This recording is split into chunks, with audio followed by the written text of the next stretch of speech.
जय हिंद साथियों। मैं पारस कुमार आप सभी का एक बार पुनः स्वागत करता हूं पारस फ्री एजुकेशन में। आज इस क्लास में हम पर्यावरण अध्ययन के टॉप 25 क्वेश्चन पढ़ेंगे, जहां से आपको एग्जाम में प्रश्न देखने को अवश्य मिलने वाले हैं। इसलिए आप सभी से रिक्वेस्ट है, इस वीडियो को आप कंप्लीट देखें और आप कितने प्रश्नों के सही जवाब दे पाते हैं वो आपको कमेंट बॉक्स में कमेंट के माध्यम से बताना है। तो बिना समय गवाए शुरू करते हैं साथियों। प्रश्न क्रमांक 1 से कहा गया है, वर्षा ऋतु के पश्चात शीतकाल में बोई जाने वाली फसलों को क्या कहा जाता है।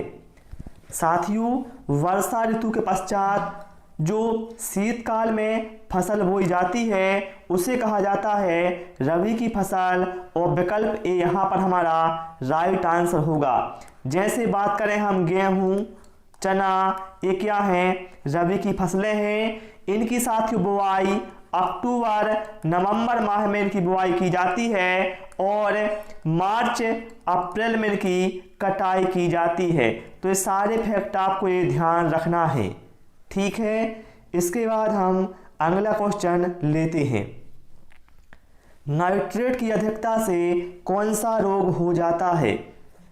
नाइट्रेट की अधिकता से साथियों ब्लू बेबी सिंड्रोम रोग हो जाता है।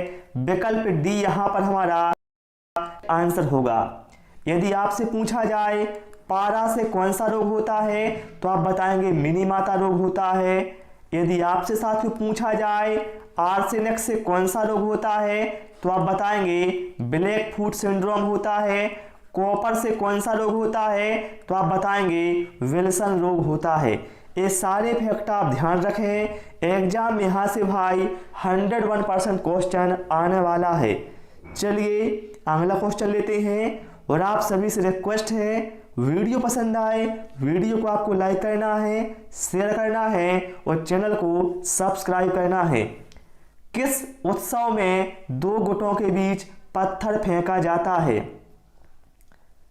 साथियों यहाँ पर विकल्प डी यहाँ पर हमारा राइट आंसर होगा। देवी धुरा का मेला जो कि साथियों उत्तराखंड में लगता है, इसमें दो गुटों के बीच पत्थर फेंका जाता है। बात करें यहाँ पर हम कुंभ मेला की तो कुंभ मेला साथियों भारत में 4 जगह लगता है। कहाँ कहाँ पर लगता है इसका आंसर आपको कमेंट बॉक्स में कमेंट करना है। नौचंदी का मेला भैया यूपी के मेरठ में लगता है, ठीक है। बात करें यहाँ पर हम पुष्कर मेला की तो यह राजस्थान के अजमेर में लगता है, ठीक है। ध्यान रहेगा ना सारे फैक्ट। चलिए अगला क्वेश्चन लेते हैं। इतने कम समय में इतनी अच्छी जानकारी आपको भाई नहीं मिलेगी, इसलिए नए हैं यदि आप तो चैनल को जरूर सब्सक्राइब कर लेना और जो भी आपके साथी हैं उनके साथ शेयर भी कर देना। 16 घास स्थल कहाँ पाए जाते हैं।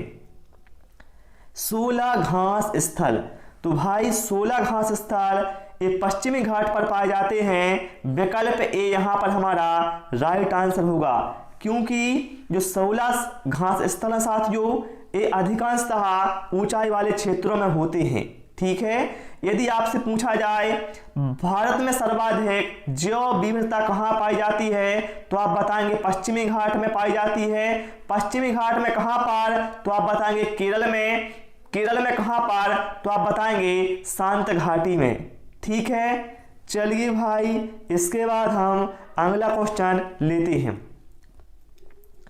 यहां पर कहा गया है पर्यावरण शिक्षा से क्या अभिप्राय है। बताएं आप लोग क्या होगा यहाँ पर राइट आंसर। आप सभी लोग जल्दी से चारों ऑप्शन पढ़ लें और इसका आंसर कमेंट बॉक्स में कमेंट करें।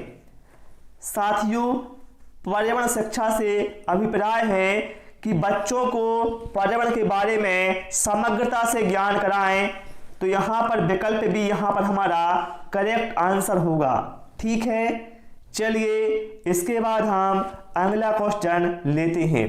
बहुत ही शानदार लाजवाब 25 क्वेश्चन है यहाँ पर। आप कितने कर पाएंगे वो आपको कमेंट बॉक्स में कमेंट करके जरूर बताना है। निम्नलिखित खाद्य श्रृंखला में संभावित लिंक ए को पहचानें।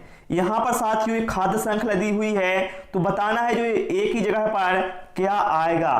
तो यहाँ पर हम देखें पादप अर्थात पौधों को कौन खाएगा, कीट खाएगा। कीट को कौन खाएगा, तो आप कहोगे मेढक खाएगा। अब भैया बताएं मेढक को कौन खाएगा। तो यदि यहाँ पर भैया कोबरा आ जाए तो बहुत ठीक रहेगा। देखिए मेढक को कौन खाएगा, कोबरा खाएगा, ठीक है। और कोबरा को कौन खाएगा, तो कोबरा को बाज खाएगा। तो यहाँ पर विकल्प बी यहाँ पर हमारा राइट आंसर होगा, ठीक है। कोबरा भैया एक सांप होता है, ठीक है। नहीं तो आप सोचें कोबरा क्या, भैया कोबरा एक सांप होता है। यदि आपसे पूछा जाए विश्व बाघ दिवस कब मनाया जाता है, तो आप बताएंगे 29 जुलाई को मनाया जाता है, ठीक है। चलिए इसके बाद हम अगला क्वेश्चन लेते हैं। पहली बार विश्व पर्यावरण दिवस कब मनाया गया, बताएं आप लोग। पहली बार विश्व पर्यावरण दिवस कब मनाया गया था। ध्यान रखिएगा साथियों, वर्ष 1972 में साथियों स्टॉकहोम सम्मेलन हुआ था। कौन सा सम्मेलन हुआ था, स्टॉकहोम सम्मेलन हुआ था भाई। इसमें निश्चित किया गया था कि प्रति वर्ष 5 जून को विश्व पर्यावरण दिवस मनाया जाएगा और पहली बार विश्व पर्यावरण दिवस वर्ष 1974 में मनाया गया। विकल्प ए यहाँ पर हमारा राइट आंसर होगा, ठीक है ना, ओके ना।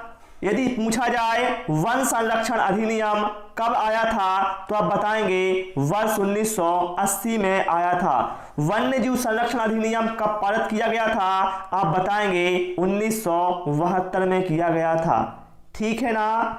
चलिए अगला क्वेश्चन लेते हैं। जंगलों की पूर्ति का बड़ा कार्यक्रम क्या है। देखिए आप सभी को पता है वर्तमान समय में जो वृक्षों की भाई कटाई है वो अत्यधिक मात्रा में हो रही है। चोरी से भी क्या है, वृक्ष काटे जा रहे हैं। सरकार बहुत प्रयास कर रही है लेकिन इस पर क्या है, रोक नहीं लगाई जा रही है। तो इसी को लेकर भैया जंगलों की पूर्ति मतलब वृक्ष लगाने की जो शुरुआत है या वृक्ष लगाने की जो परंपरा है, इसमें क्या है, यहां पर जो राइट आंसर है वो सिल्वीकल्चर के साथ जाएगा। सिल्वीकल्चर में का जो संबंध है वह वनों के संवर्धन से है। मतलब सिल्वीकल्चर के अंतर्गत क्या है, वनों अर्थात वृक्षों को लगाया जाता है, अर्थात जंगलों की पूर्ति की जाती है, ठीक है ना। चलिए इसके बाद अगला क्वेश्चन लेते हैं। वह कौन सा जरूरी कारक है जो भिन्न भिन्न क्षेत्रों में भिन्न भिन्न प्रदूषण उत्पन्न करता है। बताएं आप लोग इन 4 में से कौन सा कारक है जो अलग अलग क्षेत्रों में अलग अलग प्रदूषण उत्पन्न करेगा। तो देखिए भैया वायुमंडल से कोई प्रदूषण नहीं होता है, पहली बात तो ये बात अपने दिमाग में बिठा लो। बात करें यहां पर हम ओजोन परत की भैया, तो ओजोन परत भैया क्या है, हमारे लिए लाभदायक होती है, ना कि इससे प्रदूषण होता है, ठीक है। एक तो भैया क्या है, क्रॉस हो गया है। लेकिन साथियों जो मानवीय क्रियाएं हैं इनसे ही क्या है, अलग अलग जगह पर अलग अलग प्रदूषण होता है। विकल्प बी यहां पर हमारा राइट आंसर होगा, ठीक है। चलिए अगला क्वेश्चन लेते हैं। कौन सी गैस अधिक जहरीली है। बताएं आप लोग इन 4 में से कौन सी गैस है जो सबसे अधिक जहरीली है। तो आप बताएंगे कार्बन मोनोऑक्साइड, जिसको हम CO से दर्शाते हैं। और भैया ये एक ऐसी गैस है जो यदि हमारे अंदर पहुंच जाए तो हमारा क्या है, दम घोटने लगता है भाई मेरे, इसलिए इसको भैया नाम दिया गया है दम घोटू गैस। बात करें यहां पर हम कार्बन डाइऑक्साइड की, तो इसे आग बुझाने वाली गैस कहा जाता है। बात करें यहां पर हम ऑक्सीजन की, वायुमंडल में इसका परसेंटेज 20.95% है। यदि पूछा जाए वायुमंडल में किस गैस का प्रतिशत सर्वाधिक है, तो आप बताएंगे नाइट्रोजन का प्रतिशत वायुमंडल में सर्वाधिक है, 78.08%, ठीक है। चलिए इसके बाद हम अगला क्वेश्चन लेते हैं। इसमें भाई हमने पेडागोजी के क्वेश्चनों को भी शामिल किया हुआ है, क्योंकि आप लोग कमेंट कर रहे थे कि पेडागोजी भी साथ साथ में हमारी कवर करवाते जाएं, ठीक है। और आप निश्चित रहें भाई मेरे, यहां मैं आपको जो भी पढ़ाऊंगा वो आपके एग्जाम में जरूर आएगा। कहा गया है पर्यावरण अध्ययन की पाठ्य पुस्तकों में कविताओं और कहानियों को शामिल करने का निम्नलिखित में से कौन सा उद्देश्य नहीं है। ध्यान रखिएगा, उद्देश्य नहीं है मतलब यहां पर हमें नेगेटिव कथन बताना होगा। तो भैया शिक्षार्थियों में कल्पनाशीलता, सृजनात्मकता को विकास करना, बिल्कुल भैया ये तो उद्देश्य होता है। विषय में रुचि का विकास हो, बिल्कुल भैया।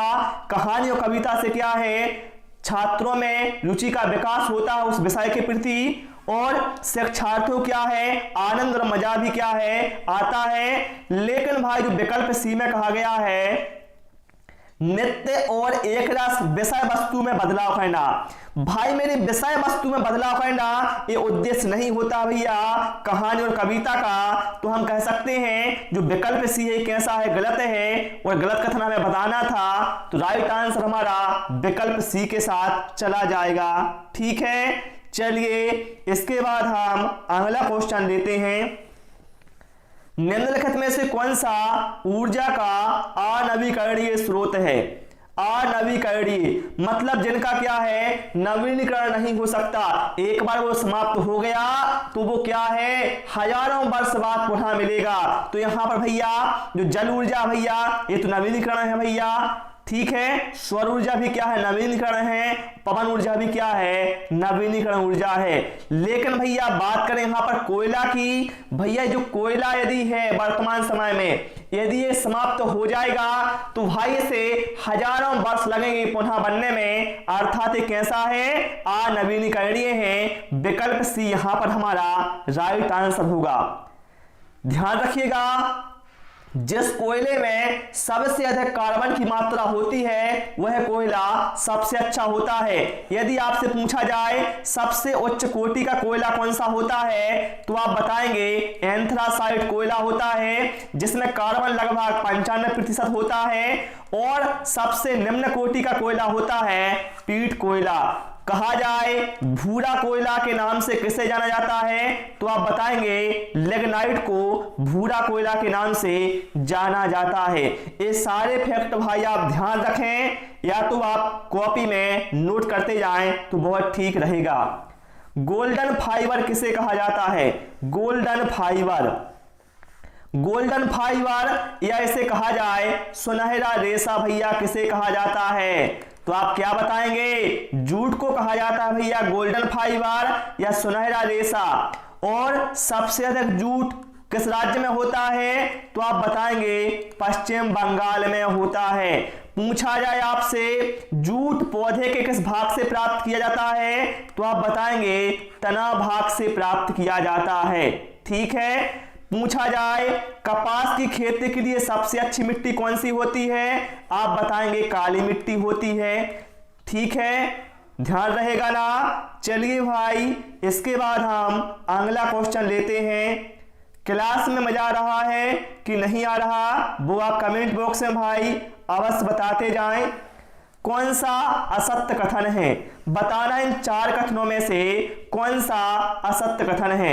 आग्नेय चट्टानों से काली मिट्टी जन्म लेती है, बिल्कुल भैया आग्नेय चट्टानों के टूटने से ही क्या है काली मिट्टी का निर्माण होता है, और जो ज्वालामुखी से लावा निकलता है उससे भी क्या है काली मिट्टी का निर्माण होता है। तो हम कह सकते हैं जो काली मिट्टी है इसे लावा मिट्टी भी भैया कहना उचित होगा। आग्नेय चट्टानों का निर्माण मैग्मा के ठंडे होने से हुआ है, बिल्कुल भैया ये भी सही है। आग्नेय चट्टानों में जो FeNi कॉपर और हीरा पाए जाते हैं, बिल्कुल भाई सही बात है। आग्नेय चट्टान से निर्मित काली मिट्टी में गन्ना की खेती नहीं हो सकती, मेरे भाई ये गलत है। जो काली मिट्टी है भैया वह कपास की खेती के लिए और गन्ना के लिए अच्छी होती है, यहां कहा गया है नहीं होती, मतलब ये गलत है, जो कि हमारा राइट आंसर हो जाएगा।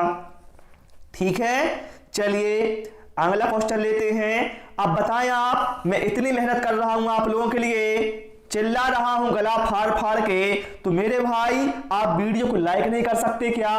कोई पैसा लगता है कि आपको? तो भाई वीडियो को लाइक करें आप और शेयर भी जरूर कर दिया करें। जीवाश्म ग्रह किसे कहा जाता है? जीवाश्म ग्रह, तो भैया जीवाश्म ग्रह कहा जाता है चंद्रमा को। और जो चंद्रमा है भैया, यह पृथ्वी का एकमात्र प्राकृतिक उपग्रह है। एकमात्र पृथ्वी का प्राकृतिक उपग्रह कौन सा है? तो आप कहेंगे चंद्रमा है। ठीक है, पूछा जाए नीला ग्रह किसे कहा जाता है? तो आप बताएंगे पृथ्वी को कहा जाता है।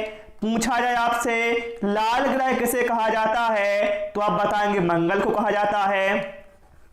पूछा जाए पृथ्वी की बहन या फिर कहा जाए भोर का तारा, इवनिंग स्टार, चमकीला ग्रह किसे कहा जाता है? तो आप बताएंगे शुक्र को कहा जाता है। ठीक है ना? चलिए इसके बाद हम अगला क्वेश्चन लेते हैं भाई।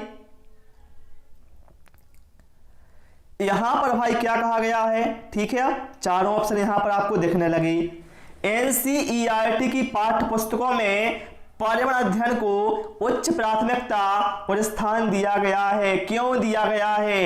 भैया जो एनसीईआरटी की पुस्तकें हैं उनमें पर्यावरण अध्ययन को उच्च प्राथमिकता और स्थान इसलिए दिया गया है ताकि जो छात्र हैं उन्हें चिंतन और विस्मय के लिए अवसर उपलब्ध हो सकें। विकल्प सी यहां पर हमारा राइट आंसर हो जाएगा। चलिए इसके बाद हम अगला क्वेश्चन लेते हैं। अंगूर की खेती क्या कहलाती है? अंगूर की खेती, तो भैया अंगूर की खेती कहलाती है विटीकल्चर। जो विकल्प बी है यहां पर हमारा राइट आंसर होगा। यदि आपसे पूछा जाए रेशम कीट पालन क्या कहलाता है? तो आप बताएंगे सेरीकल्चर। क्या? रेशम कीट पालन क्या कहलाता है? तो आप बताएंगे सेरीकल्चर कहलाता है। और पूछा जाए मत्स्य पालन क्या कहलाता है? तो आप बताएंगे पिसीकल्चर कहलाता है। ठीक है, चलिए इसके बाद हम अगला क्वेश्चन लेते हैं।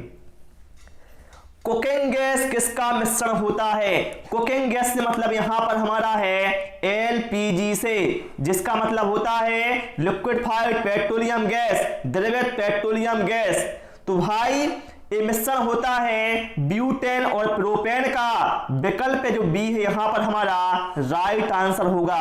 यदि पूछा जाए एलपीजी का मुख्य घटक क्या होता है? तो आप बताएंगे ब्यूटेन, क्योंकि इसमें जो ब्यूटेन की मात्रा होती है वो लगभग 60% होती है और प्रोपेन की मात्रा 40% होती है। मतलब इसमें ब्यूटेन क्या है? अधिक होता है। भविष्य का ईंधन किसे कहा जाता है? तो आप बताएंगे हाइड्रोजन को कहा जाता है।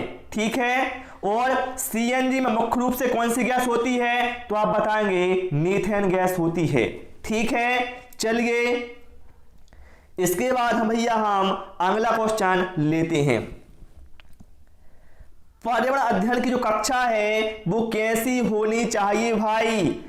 मेरे भाई जो पर्यावरण अध्ययन की कक्षा है वह गतिविधियों के पर आधारित कक्षा होनी चाहिए। इसमें क्या है, यदि जो कक्षा है वह गतिविधियों पर आधारित रहेगी तो छात्र कैसे हैं? सक्रिय रहेंगे। और जब छात्र सक्रिय रहेंगे तो क्या है? अधिगम तीव्र गति से होगा ना? होगा ना? तो भैया विकल्प यहां पर हमारा क्या है? करेक्ट आंसर हो जाएगा। ठीक है ना? चलिए अगला क्वेश्चन लेते हैं। गिद्धों की विलुप्तीकरण का क्या कारण है? आपको पता है जो गिद्ध भैया ये क्या है? विलुप्त हो गए हैं बिल्कुल। ठीक है, कहीं दिखाई नहीं देते। तो इसका जो मेन रीजन है वो है पशुओं को दिया जाने वाला दर्द निवारक दवा, जिसे हम जानते हैं डाइक्लोफेनेक के नाम से। यदि पशुओं को दर्द के दौरान ये दवा दी जाती थी और पशु की मृत्यु हो जाती है और गिद्ध इस पशु को खाता था तो गिद्ध पर क्या है? इसका विपरीत प्रभाव पड़ता था और गिद्ध क्या है? मर जाता था। ठीक है, और जो गिद्ध भैया इससे प्रकृति का सफाई कर्मी और पर्यावरण का मित्र पक्षी भी कहा जाता है। ये आपको ध्यान रखना है।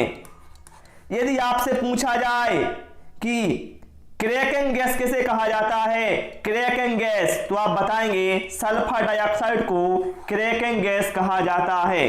ठीक है, चलिए अगला क्वेश्चन लेते हैं और देखिए जरूर कमेंट करना आपने कितना स्कोर किया है। मुझे बहुत अच्छा लगता है जब आपका स्कोर बहुत अच्छा आता है, लेकिन आप लोग कमेंट ही नहीं करते भाई, तो मैं क्या करूं। डॉल्फिन मैन ऑफ इंडिया के उपनाम से किसे जाना जाता है? डॉल्फिन मैन ऑफ इंडिया, तो भैया जो रविंद्र सिन्हा जी हैं इन्हीं को कहा जाता है डॉल्फिन मैन ऑफ इंडिया। और जो गंगा की डॉल्फिन भैया ये भारत का क्या है? राष्ट्रीय जलीय जीव है। पूछा जाएगा भारत का राष्ट्रीय जलीय जीव कौन सा है, तो आप बताइएगा गंगा की डॉल्फिन। पूछा जाए आपसे जल पुरुष या फिर वाटरमैन ऑफ इंडिया किसे कहा जाता है, तो आप बताएंगे राजेंद्र सिंह को कहा जाता है। पूछा जाए वर्ल्डमैन ऑफ इंडिया या फिर सलीम अली को किस नाम से जाना जाता है, तो ये सिर्फ इन्हें पक्षी पुरुष भी कहा जाता है। पूछा जाए आपसे कि भारत में हरित क्रांति का जनक किसे कहा जाता है, तो आप बताएंगे एमएस स्वामीनाथन को कहा जाता है। और विश्व में हरित क्रांति का जनक कहा जाता है नॉर्मन बोरलॉग को। ये सारे पॉइंट भाई याद रखें आप। यदि आपने ऐसे पढ़ लिया तो मैं कहता हूं आपके 30 में से 30 नंबर आएंगे भाई, ये बात आप लिख के ले लीजिए, ठीक है। चलिए अगला क्वेश्चन लेते हैं, जल प्रदूषण मापने की इकाई क्या है?